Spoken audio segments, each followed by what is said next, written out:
This week on the microphone, we welcome Mike Markhem of Charlotte Football Club of Major League Soccer, as well as BMX announcer and MMA mixed martial arts announcer. This guy does it all. I hope you enjoy it.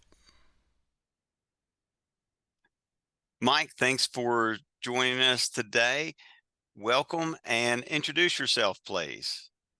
Hey, JT, first of all, thank you for having me and good to connect with you. So, my name is Mike Markham. I'm a professional PA and ring announcer. I've been announcing for about 20 years. As of right now, my main clients are the University of North Carolina at Chapel Hill, Charlotte FC of Major League Soccer, and the Aris Fighting Championship, which is an MMA promotion based in Paris, France.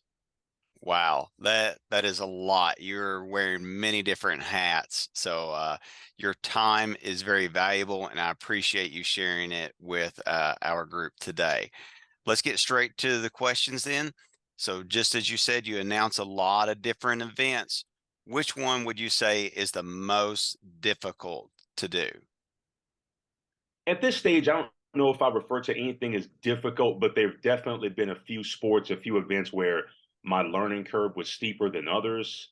For example, when I first started announcing basketball or I would announce football, I knew the sports well enough and I was familiar enough with things to where, 90% of what I was doing, if not more, I already understood. And I just kind of, jumped into it and kind of got into the flow. But some sports that I was less familiar with, not so much.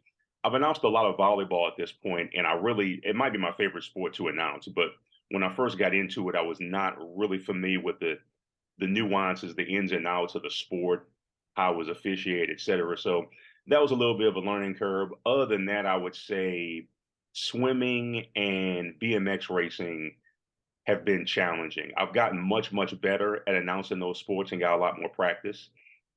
But those particular sports are different because it's kind of a PA play-by-play hybrid. So, for example, you're announcing a BMX race or a swim meet, you're actually calling the race, so to speak, while it's going on, as opposed to, if you're announcing a basketball game, you're not doing play-by-play. You're not saying this guy passes to that guy, and um, you only announce buckets and things that take place at stoppages, substitutions, fouls, etc. So, kind of calling the action as you go was a little bit different. And I've, gotten used to it and gotten to the flow of it and gotten to where I'm decent at it. But those are the sports with the steepest learning curves, I'd say. And I wasn't particularly familiar with those sports before I began announcing them. So, So it's one of those examples of it doesn't necessarily get easier, you just get better at it. yeah, something like that. Something like that. Yeah. So, what is the greatest compliment you have ever received from someone for your announcing duties? I'm not sure if one particular, comment sticks out, but the times where I've, been acknowledged and gotten some compliments and kind words from athletes or coaches or officials, those stood out to me. Obviously, we're public address announcers, so we're primarily there for the benefit of the spectators. But if you do the job properly, it makes a difference to all involved. It's helpful. It makes the experience better. And I think sometimes we forget that we're also here for the athletes, the coaches, and the officials. They depend on our announcements. Some sports more than others. Make sure things are getting done right. Make sure the game or match is flowing properly. And we're not officials ourselves, but we're kind of in that kind of weird spot. We're not officials, but the things we say kind of touch that. And then part of it's information, part of it's entertainment. We kind of touch a little bit of everything in our unique spaces. PA announcers, sport presentation announcers, ring announcers, whatever the case may be.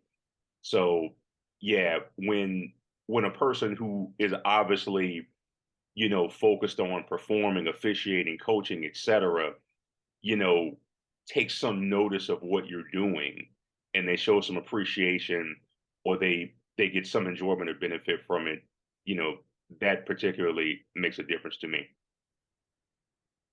So you've been in the game quite a while, and you talked a little bit about this next question. You've answered a little bit of it. on improvement. We should always be learning, we should always be improving.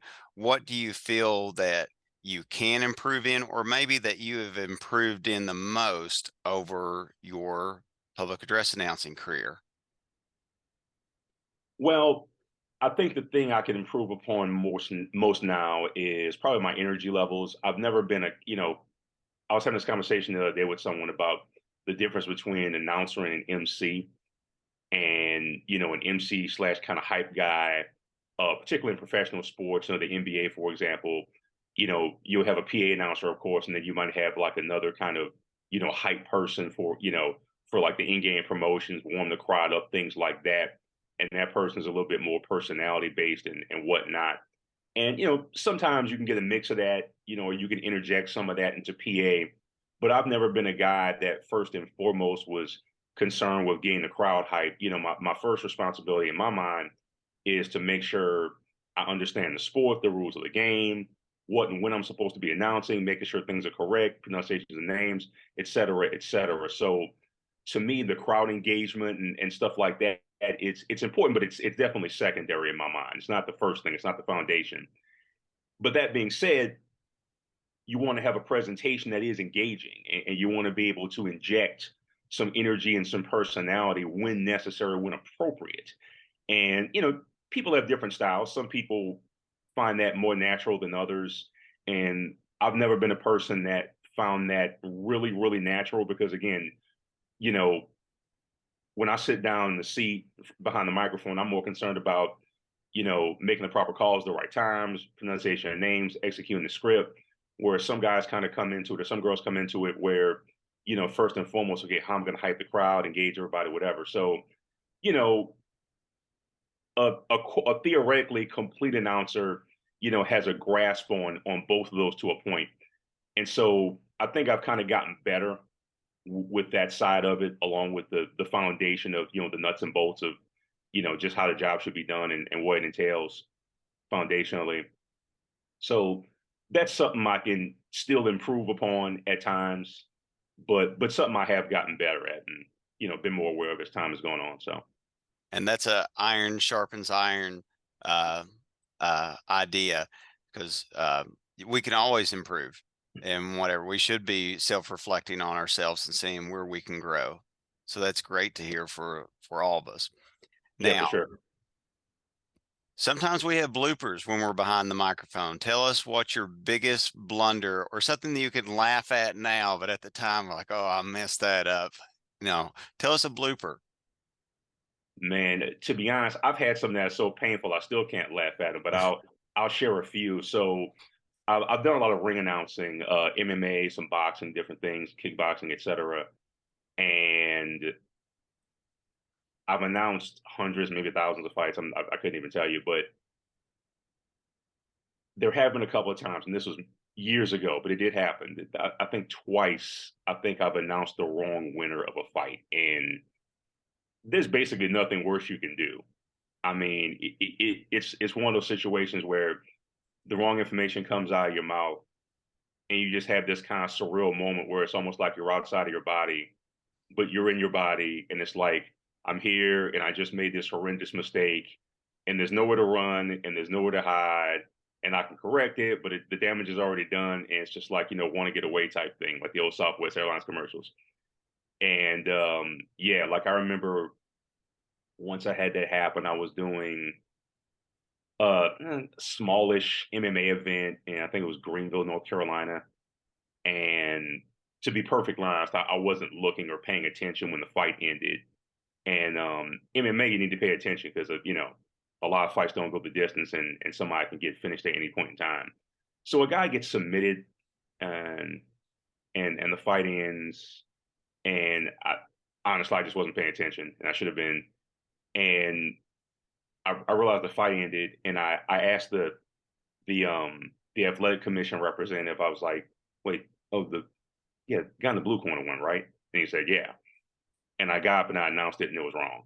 And so technically, I received the wrong information. But bottom line is, I wasn't paying attention, and I should have put myself in a situation where even if somebody passed the wrong information along to me and they made a mistake, you know, I have to make sure it doesn't come out of my mouth because I'm on top of my job. So that was one instance where I messed up. I'll give you a little bit more lighthearted one that I kind of had to chuckle at myself at the time. I mean, I probably took it a little bit too seriously, but people thought it was funny.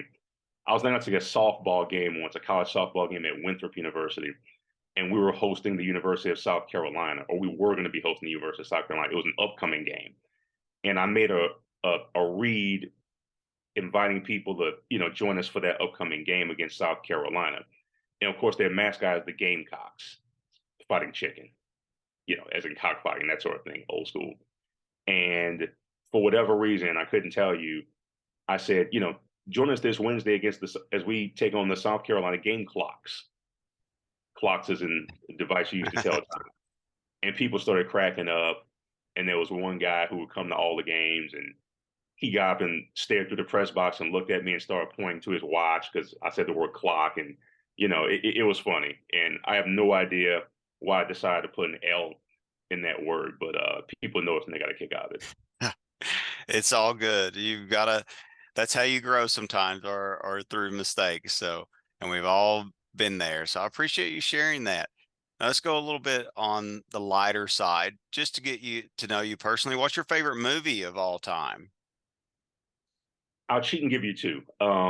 Excuse me. So one would probably be, I'm not a huge movie guy, but there's some that made that kind of stuck out to me. One is Guess Who's Coming to Dinner, and that's a really old movie. Um, there was a version that came out more recently with Ashton Kutcher and Bernie Mac, but that's not the one I'm talking about. The original Guess Who's Coming to Dinner was Sidney Poitier was the star. Let me see, Katharine Hepburn was in it. This is like in the 1960s. It's a really old movie, so it was made before I was born, but I really enjoyed it. It was basically about this couple. Well, they became a couple. This a guy and a girl go on a vacation in I think Hawaii, alone. Neither one of them are married at the time, and they meet and they decide to get married after hanging out for like a week or two. And this is in 1960s, and the woman's white and the guy's black. And the woman brings the guy home, the Sidney Poitier, for dinner, and to meet the family. And the name of the movie is Guess Who's Coming to Dinner. So it's kind of it's interesting. And it's not too heavy. I wouldn't call it, I don't know if I would call it comedy, but I think at the time, like, it was, it was taken lighthearted, even though that was in the 60s. So that was pretty good. And I'll throw in a sports movie. I really enjoyed The Program in the 90s, which was a movie about a corrupt college football team. Fictional, but it was pretty interesting. Oh, I remember The Program. Yeah, it was good stuff. Yeah, that was one that, being a high school football player, you watched every week because, you were going to, be the next big thing, take that aggression out on the gridiron. You'd watch that every week, just about.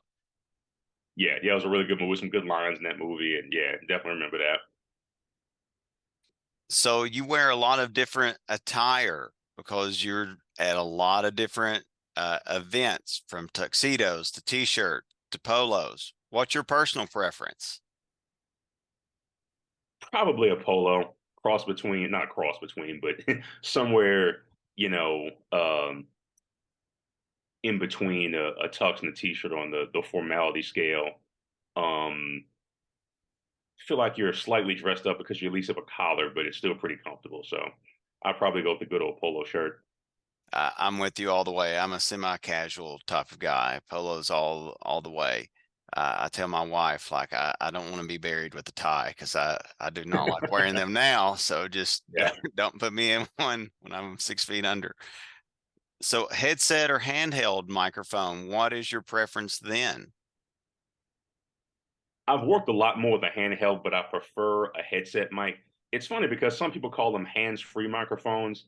They're not really hands-free because you still have to have one hand to touch the button on the console to activate to open the mic. So, it's not completely hands-free unless you latch it, which can be dangerous. Your line's always open. You don't want any open mic accidents on that. But generally speaking, I prefer the headset mic, and I kind of feel a little bit freer that way, a little bit more comfortable. So, what is the longest time-wise event that you have ever announced? Because sometimes we run into weather delays. Sometimes you have other interruptions. Maybe it's electrical or so forth. What's the longest event you have ever had to announce? So I had a few breaks in there. It wasn't literally straight through, but my goodness, it was a long day. With a few breaks, I think I once announced synchronized diving for about 13 hours. Oh, And I'm not gonna lie, it was painful. It was painful. And I don't know if you've ever announced diving or been to a dive meet, but it's pretty, it's time sensitive, it's regimented, you got to keep it going. It's very quiet. It's a different kind of atmosphere. It's kind of rinse repeat. You announce the diver. There's an alphanumeric code that represents the dive that they're attempting to do. So you say the person's name and that code. They dive. You announce the judges' scores for the dive, and you just rinse repeat for the next person. And I've done dive meets where it just goes on like that for hours. And yeah, one day I had to announce some synchronized diving.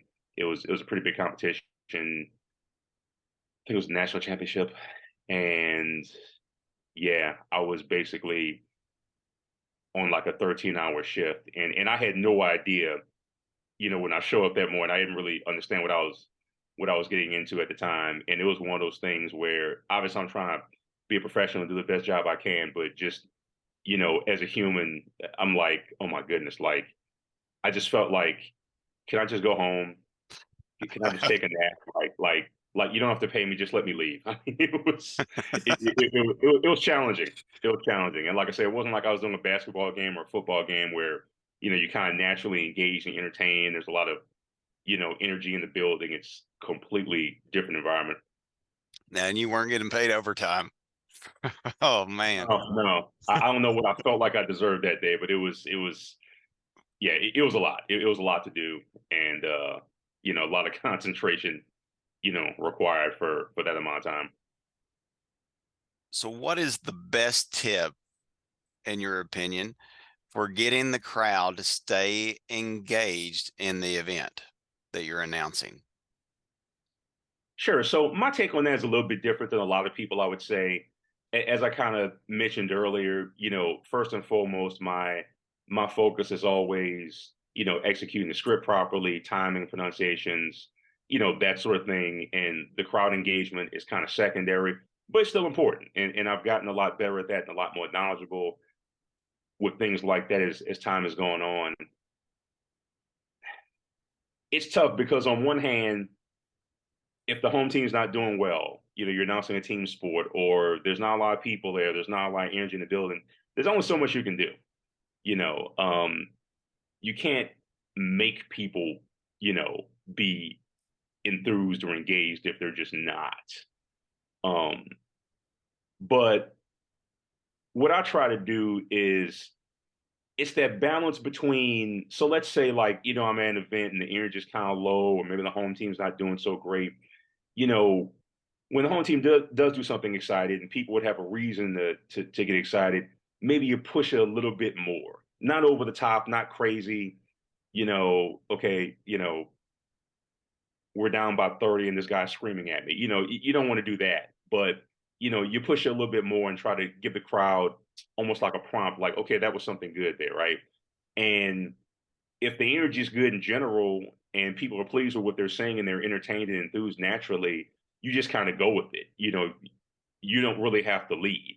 You just kind of make sure your energy is appropriate for what's already going on. And you just kind of blend into that flow, maybe push it a little bit more, kind of carry the crowd with you in a sense, when necessary. But I've always felt like the idea of being completely responsible for setting and maintaining the energy level, that's kind of a fallacy. But you do have some responsibility there, and there are things you can do. So to me, it's just kind of understanding the atmosphere, what's going on in the game, when to push, when not to, etc. But at the end of the day, there's only so much you can do at certain times. It really depends on kind of what's going on in front of you. Those are good points. Some people just want to buy a ticket and get out of the house and just want to chill and doesn't matter what's going on when they're at an event. Um, Last question. What is one piece of advice that you would give to an announcer who wants to maybe reach your level? A guy that's always being called on to do, like you said, swimming, volleyball, BMX, soccer, you do it all, mixed martial arts. So a person who wants to be the guy that organizations call on to get behind the microphone, what's your advice to them? Well, a couple of things I guess stand out. So if someone asks you to announce a sport that you've never announced before, my general advice is to say yes. Um, there may have been one or two situations in like 20 years where I turned something down because I just wasn't comfortable. And I'm like, okay, I know I'm being asked to do this, but if I don't think I can do it competently, then it would be better not to do it at all. But those have been few and far between. And yeah, generally speaking, you can learn what you need to learn. You're not playing or coaching the sport. So, you can always learn what you need to in terms of the mechanics of announcing and presenting an event. So even if it's something you're not familiar with, don't be afraid. Because I think a lot of times there's so many different sports, obviously, and sometimes we get intimidated or we shy away from things. Well, I can't announce that, or I'm not familiar with that sport, or I don't enjoy watching that sport. I would say don't limit yourself. You might even end up enjoying, something that you're just not particularly familiar with or maybe have never watched. So you can learn what you need to learn. Don't be afraid to dive into new things or to take on a new challenge.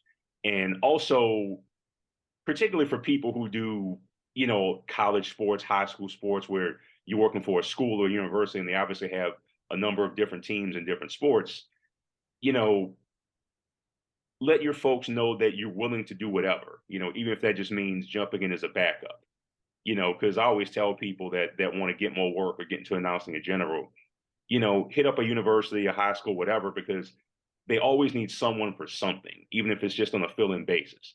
You let people know you're around, you're available, you're willing, and you'll be surprised. You might get that random call, email, or text. Oh, hey, we're hosting a volleyball tournament on Saturday or on Friday, and our regular guy can't make it to this 2 p.m. match. Are you available in the middle of the day? And if you happen to be available, boom, you jump in, you do a decent job, and all of a sudden, you're in the building and you can become known as a trustworthy person that can handle some things and that can help them out, provide depth, because you know people don't know where to find good PA announcers a lot of times. And with respect, like, there are a lot of PA announcers who aren't that great, or sometimes somebody might get thrown into a gig or whatnot. So yeah, just make yourself available. Don't make it a practice of turning things down just because you're a bit unfamiliar with them. Be willing to learn and take things on. I know our Facebook group is a really good resource. Somebody might jump on, hey, I'm doing my first volleyball match this Friday. Anybody got any tips or info, whatever the case may be. So, utilize other people who know things.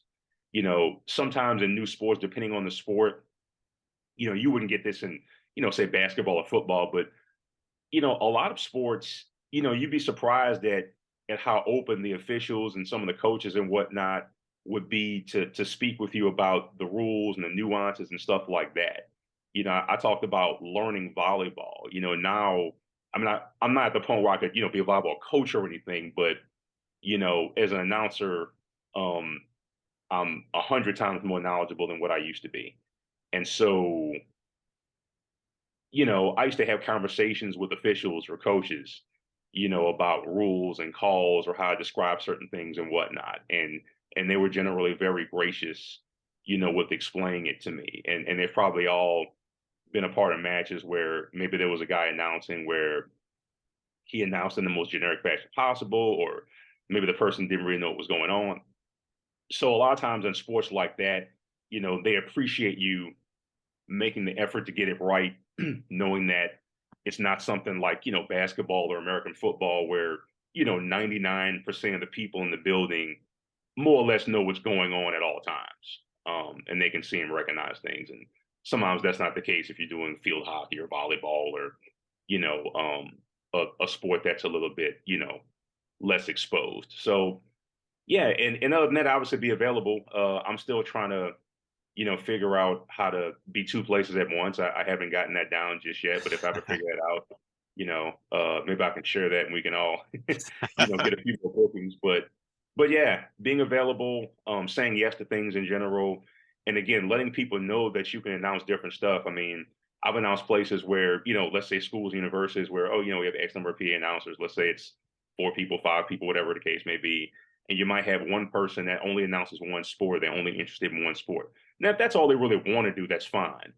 But again, I wouldn't shy away from opportunities because you just never know. So yeah, availability, willingness, and just taking the opportunity to learn and jump in. Yeah, and you make a great point about rules. The NFHS just recently released some changes to high school basketball. So it's something that you have to continually keep up on and learn about. Now, that's state by state. The state I'm in, Kentucky, did adopt those NFHS rules, but you have to keep learning. And yeah, you've got to know the game, and the best way to know the game is to be at the game and talk to people who do know the ins and outs. Well, For Mike, sure, for sure. I mean, yeah, I'm sorry. Go ahead. oh, you're good. You're good. No, I said, yeah, like I don't know that you have to be an expert on every sport. We all have sports that, maybe we played or we're just more familiar with as fans. But yeah, but just being a student of your position and a person that enjoys sports in general, learning different things, it's so beneficial. Like, and I'll just throw this in here. I talked about volleyball. Volleyball is a sport that comes up a lot online among PA announcers where, maybe people are jumping in for the first time or they get a gig and they're not familiar with it. And well, I've never announced volleyball before, I've never played, I'm not familiar with it. And again, I was in that same situation. And now I've gotten to a point where I show up to a match and, you know, I'm talking about people, I know this person who knows that person, or I recognize the officials and different things like that. And I'm, somewhat a part of the volleyball community on a small level to a smaller degree. But I'm not an expert on volleyball, but I do know what the official signals are. I know how to, verbalize different calls and I can, see most things when they happen or many of them anyway. So, to the point where I can, offer a decent presentation other than just saying point team A and point team B. So yeah, just, make yourself available, let people know that you're willing to do different stuff, even if it's new to you. And yeah, just, be a student of whatever it is you're doing and get to know things. And we don't have to, like I said, be experts at the level of, we could be coaches or whatnot, but it does take a certain degree of knowledge, and but the knowledge is out there, and people will help you. So Yeah, like you said, utilize the Facebook group. That's what it's there for, is to be informative. absolutely, absolutely. I'm always want to be helpful if somebody has questions for me or if I can help somebody. People have helped me certainly in these situations, and so yeah, just have each other's back and use the resources that are available and be willing to be a resource for others. Well, time has value, and you shared your time with us today. So I'm going to let you close us out with whatever is on your mind, anything that you want to plug, anything at all. This is your time, sir. Let me see something I want to plug.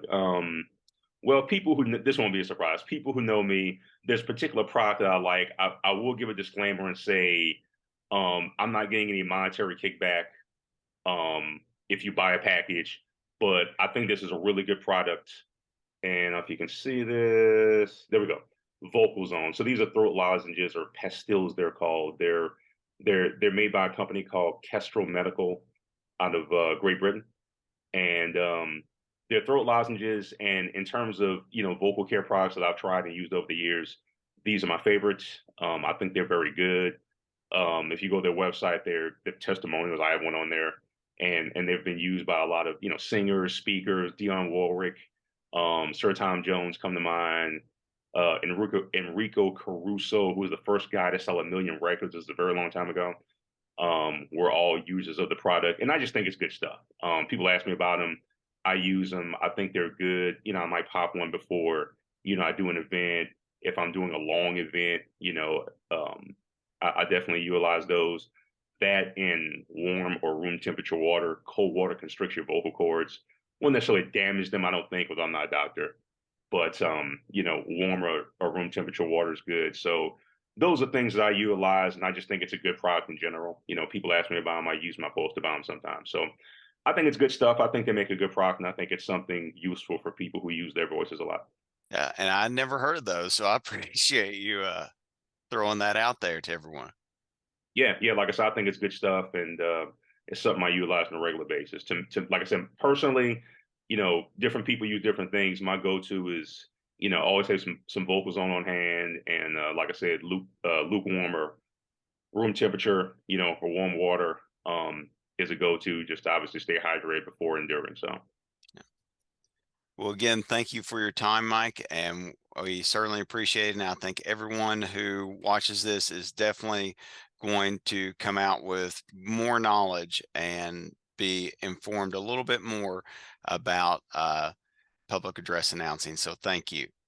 no problem. Thank you so much, and I appreciate you having me. If you enjoyed this video, please subscribe and share the content. Also, consider joining the Public Address Announcer Facebook group so you can connect with others who are on the microphone.